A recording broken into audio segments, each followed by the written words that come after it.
Alhamdulillah. Alhamdulillah wa salamun ala ibadihi alladhina istafa. Amma ba'd. After Maghrib prayer, we are waiting for some of our friends. He is coming here. So long he does not come, we wanted to keep yourself busy. If you heard the speeches, and if you feel any difficulty or you raise any question, we are at your disposal. We have to answer that. Only one point I shall like to clear, that the word masoom, where it is used, generally it is said that masoom is used for the prophets only. They are divinely protected from sins. What does masoom means? One who is divinely protected them from sins, whether major or minor. Masoom it means. And it is said generally that the word masoom is for prophets only, and as regards Sahaba Kiram, they are mahfuz from sins, and Allah subhanahu wa ta'ala gave them this privilege and excellence. You understand what I say? But I shall like to explain a bit more. That, listen to me, Bismillah ar-Rahman. The word masoom is used in two lines, one for individuals and one for the communities.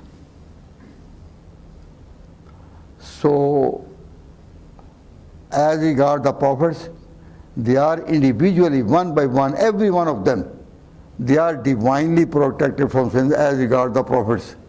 And as regard the companions of the prophet, they are divinely protected in their ijma.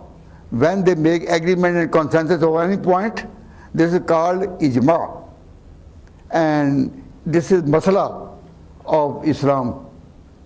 And we have ample evidence in support of this, that the prophets are one by one, individually, fardan, divinely protected from sins.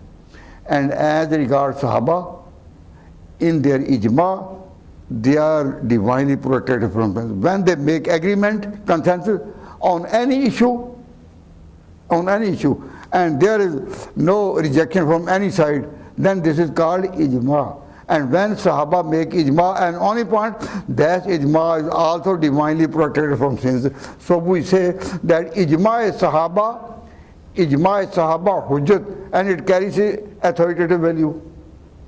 तो सहाबा का इजमा मासूम है, ये कहो सहाबा का इजमा मासूम है. All Sahaba, when they make agreement on any issue, we believe that that issue is under divine protection.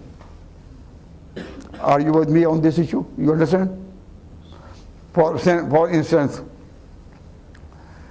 Quran was not in form of a book at the time of the expiry of the Prophet.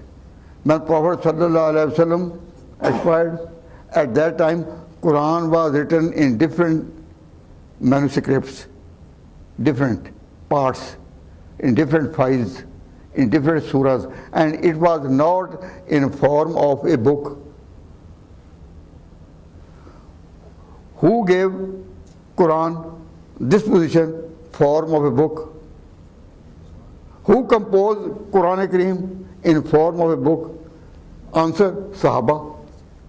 So Sahaba, in their this action, in their this ijma, no one opposed to them from any side, then Sahaba in their ijma are masoom.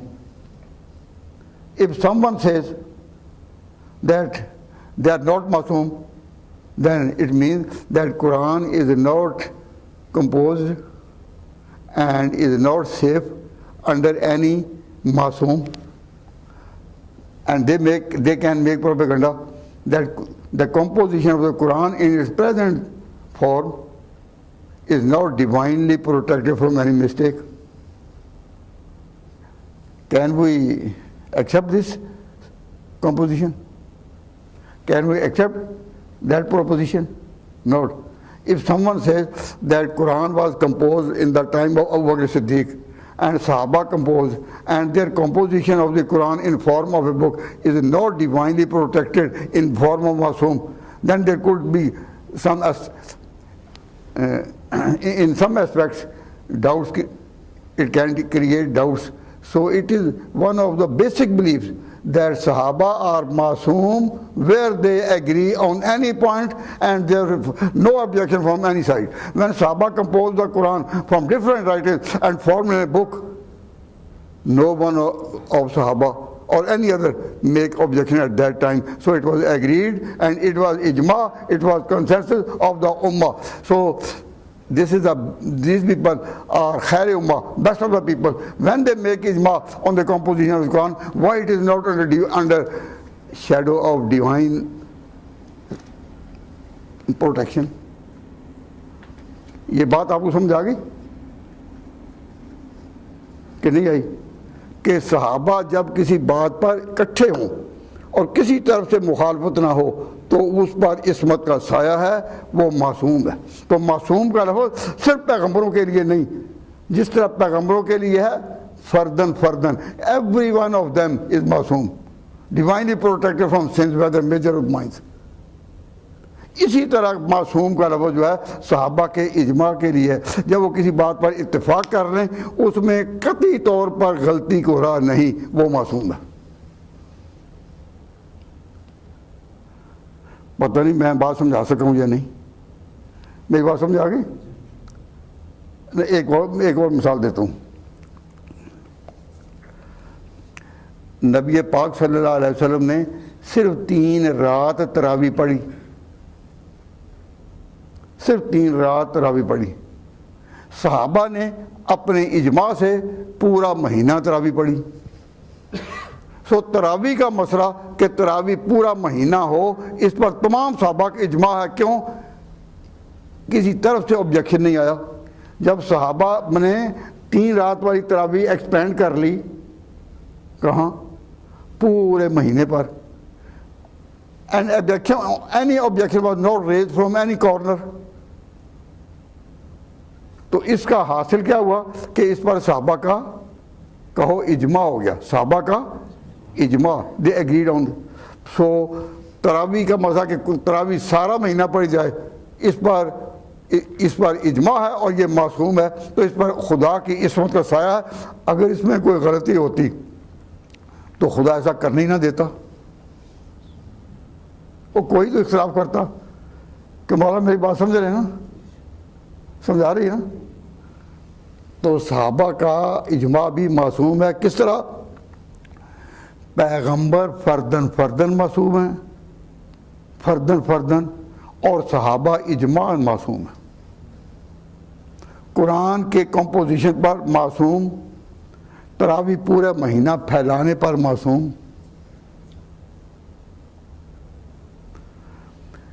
حضرت ابو بکر صدیق رضی اللہ تعالیٰ عنہ کے زمانے میں اور حضرت عمر کے زمانے میں اذان جمعے کی ایک ہوتی تھی. اذان جمعے کی ایک تھی. کیا اس میں کچھ مسرتیں تھیں؟ لیکن ایسی مسرت بھی تو نہیں کہ ہم ساری دیر مسلوں میں ہی لگا دیں جو انتظار کر رہے ہیں کسی کا.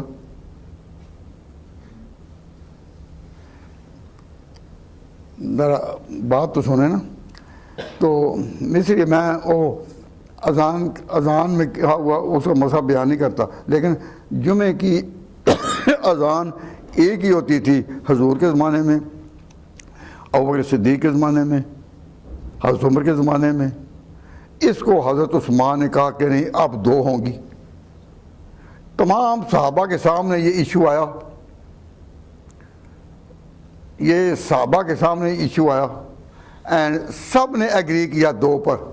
تو اب حضرت عثمان کی اذانیں 2 جمعے کی جو ہیں یہ ہے اجماع ہے معصوم. کیوں؟ جب انہوں نے یہ بات کہی کیا دلائل تھے؟ وہ بیان کا وقت نہیں. لیکن اس وقت سے لے کر اب تک اس مسجد میں کتنی اذانیں ہوتی ہیں جمعے کی؟ 2. میں جہاں جمعہ نماز پڑھاتا ہوں جمعہ وہاں بھی اذانیں 2. آپ کی مسجد میں کتنی ہوتی ہیں جی؟